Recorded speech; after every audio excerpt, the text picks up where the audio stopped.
The following is a production of CoasterRadio.com.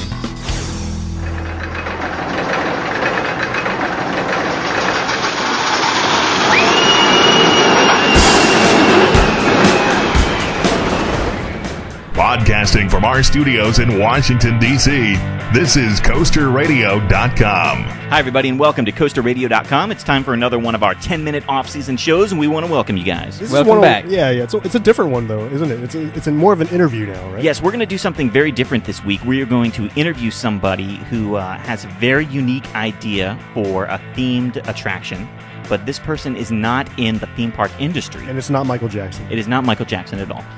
This is going to be a very interesting thing because we don't know too much about the project itself, and we kept it that way on purpose. I'm very confused, and this sounds very mysterious. Yes, it is very mysterious. In a few minutes, we're going to welcome Brian Timmer to the show. Brian has an idea for a themed attraction unlike anything that's ever been built before. And really, we don't know too much about it. I mean, this is we checked it out, enough to know that it is for real. So this is sort of like phase one of like a long process that we're hoping that we can see throughout time. From what you were telling me about this guy is that he is just an average Joe who had an idea for a roller coaster theme park something or other, and now he's actually taking the real steps to bring it into fruition. That's right. Which is much more than what I do. Yeah. We've all probably sat there, anybody who likes theme parks or likes roller coasters. Or likes anything. Yeah, has probably sat there and said... I'd like to build a hot rod. Yeah, exactly. But if you're a fan of theme parks and roller coasters, you've probably said like, oh, I've got an idea for a good theme park. But how many of us have taken it to that next step? So he's one of us. Yes. One of the little people. That's right. That's right. David versus Goliath, That's sort right. of is what All it right. is. Before we get into that interview, let me remind you that next week is our big Thanksgiving show, and we're asking everybody what thing in the theme park. Joining us now is Brian Timmer, and he's going to tell us all about the theme park that he's building. How are you doing, Brian? I'm doing great, thank you. How are you, Mike? I'm doing great. Thank you so much for coming on. Yeah, this is exciting because not since Michael Jackson have we had somebody who actually wants to make a theme park in their backyard. Or maybe, I'm not sure if it's going to be in the backyard. Am I right, Brian? Well, it's not going to be in my backyard. I actually live in the Tampa, Florida area. I'm a little bit north of Tampa, which is in the Land O'Lakes area. You're sort of in the land of theme parks. Well, I've decided that this theme park is not going to be in Florida. As much as I'd like it to be, I've figured out a location, and I might reveal that location very soon. Oh, very good. Oh, top secret. Yeah. Is it in the United States of America? Yes, it is definitely going to be in the United States. I was worried it would be like, it's a moon park. It's going to be great. Yeah, I know. In an island, a private island. Well, this is pretty exciting. So why don't we go back to the beginning, and we'll set this up because for all of our listeners, this is something that we don't really know too much about. We know a little bit, but we're sort of learning this at the same time that you guys are too. So, Brian, why don't you tell us a little bit about yourself and just your background, and even if you do have any connection to the entertainment industry already. Well, I am the most unlikely underdog in the entire world. I am actually a network engineer at a large telecom company, and I have no background at all in theme parks, and I have no experience in building a theme park or working at a theme park. And I kind of guide things in my life by the crazy factor. If my wife tells me the idea is crazy, if enough friends tell me it's crazy, to me, that's a sign to go full steam ahead. See, I'm liking this so far. I'm liking this because this is just a normal guy. He's just like us right here, but he's got a dream. He's got an idea. And he may be crazy. Well, I woke up one morning and decided that this is a dream that has to happen. And I actually started with a much larger project, even though this is huge. And I decided to take one part of that larger project and work on that. So I developed an attraction. And what I did is I reached out to theme park owners, amusement park operators. I also reached out to some ride manufacturers with my idea. And, of course, there was a lot of rejection, but I did actually get a couple of nice responses. One from the CEO of a very large ride manufacturer. Oh. And he was very optimistic about my ideas and encouraged me to pursue them. I also reached out to a vice president at a large theme park operator, and he also gave me a lot of words of encouragement and told me to keep pressing on. We had a couple of phone calls about it, and he thinks it's a great idea, and he wants me to pursue it. So that really encouraged me. So see, right now, then, you are beyond the steps of most people. Like, I think everybody in this room here at Coaster Radio, we all probably have an idea for a theme park, but you have actually gone that next step. I have. I thought everyone was going to laugh at me, but people have been telling me some great things about it, which has encouraged me. And then the next thing I did was everybody that I spoke to in the theme park industry was saying, Brian, the next thing you have to do is you have to have a market analysis or feasibility study done. You're not going to get anywhere unless that's done. Mm-hmm.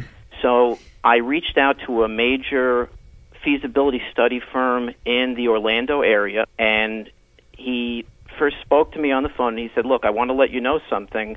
We're very selective about the people we even talk to. In other words, they have like a pre-qualification before they even consider looking at your idea as to whether they want you to be a client.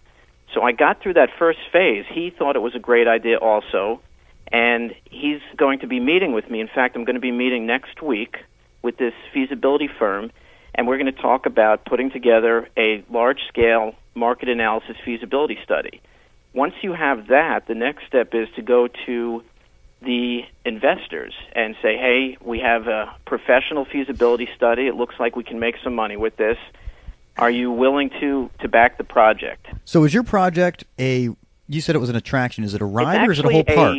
It started out with an attraction, and the feedback I was getting from the theme park industry was that this is a great idea. It's a great theme park attraction, but if you want to make this something that's kind of has a critical mass where you're going to get people, it's got to be a theme park. There's no other way to do it. You can't have a major attraction sitting out in the middle of nowhere and expect to have a large following to it. So was your attraction like just a ride, or it sounds like it must have been something bigger and far beyond? It is, right, and it's a highly themed ride that can only take place in one part of the entire country. Oh, see, now we're getting somewhere. Now, how much can you tell us right here on CoasterRadio.com about the attraction? It's very mysterious. I'm trying to think. My brain is going crazy. Well, I can tell you this. It has a strong, and this is probably going to reveal the location and get us all in trouble. Now, nobody's going to get in trouble on this call, I promise. It has everything to do with the alien phenomenon. Aha! There you go. Okay. And the attraction and the park itself are all based on that theme. I like this, the alien park. And another thing I did is I said, okay, I'm crazy enough as it is. Why don't I attempt to reach out to the city government of this location that I want to have this theme park? So I sent an email expecting them to completely ignore it, and I got a phone call. And the guy, he's in the city government, and he said, we love this idea. This idea has to happen. We have to make it happen. And again, this further encouragement telling me that maybe it is crazy, but people want to have it. I want to know what this attraction is. That's what I'm looking forward to finding out, the big reveal. Yeah, and that's exactly why I saw your the Coaster Radio site, and I think it's a great idea, and I want to just say you guys and the girls that are on the staff are doing an excellent job.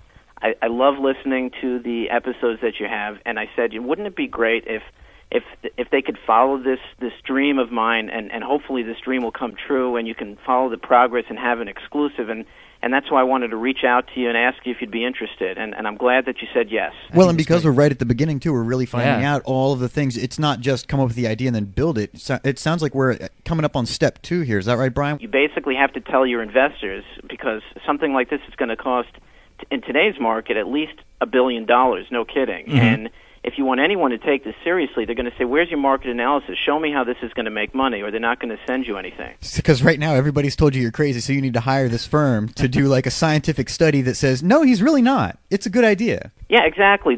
What they do with the market analysis / feasibility study is they will look at the demographics of the area. They'll see, are people in driving distance? How many people can you expect to visit? How many people might fly there? Are there other major attractions in the area that maybe you'll be able to key on to when they come and visit? So these are all things that are analyzed in great detail. And, I mean, you may have a feasibility study done, and they may come back to you and say, nice idea, but it's just not going to work.